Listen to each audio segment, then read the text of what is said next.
Welcome to this tutorial on the Kotlin Let function.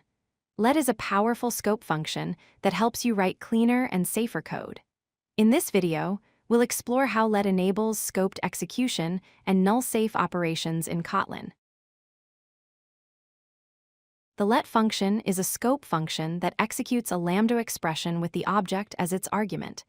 It creates a temporary scope for an object, allowing you to work with it in an isolated context. Inside the let block, the object is accessible using the keyword it.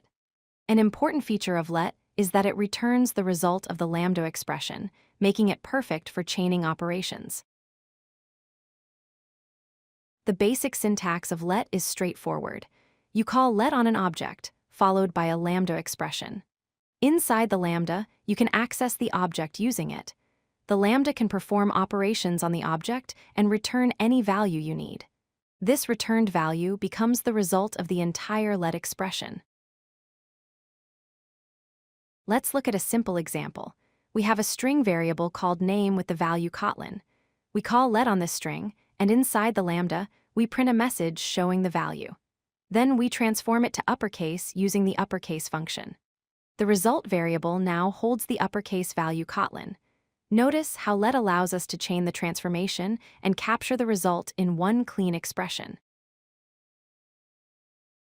One of the most powerful uses of let is for null-safe operations.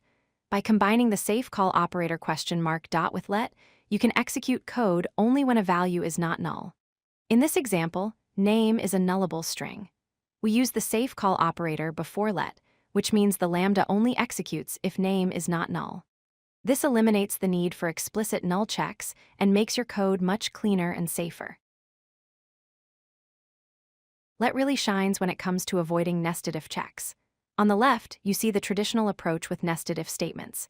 First checking if user is not null, then checking if email is not null, and only then calling the send function. On the right, using let with safe call operators, we achieve the same result in just 2 lines. The code is much more readable and eliminates all the nested indentation. The lambda only executes if both user and email are not null. Let has several practical use cases. First, transforming values where you can convert objects and return transformed results. Second, null safety where you execute code only when values are non-null. Third, scoped operations where you limit variable scope to specific code blocks, keeping your variables isolated. And fourth, chaining calls where you can chain multiple operations in a clean, readable flow. These use cases make let an essential tool in your Kotlin programming toolkit. Let's recap the key takeaways. Let creates a scoped lambda where the object is accessed using it. It returns the lambda result, which is perfect for chaining operations. Let is perfect for null-safe operations when combined with the safe call operator, and it significantly reduces nested if checks, improving code readability. Master the let function to write cleaner, safer, and more expressive Kotlin code. If you like this video, hit that like button and don't forget to subscribe. Visit codelucky.com for more such useful content.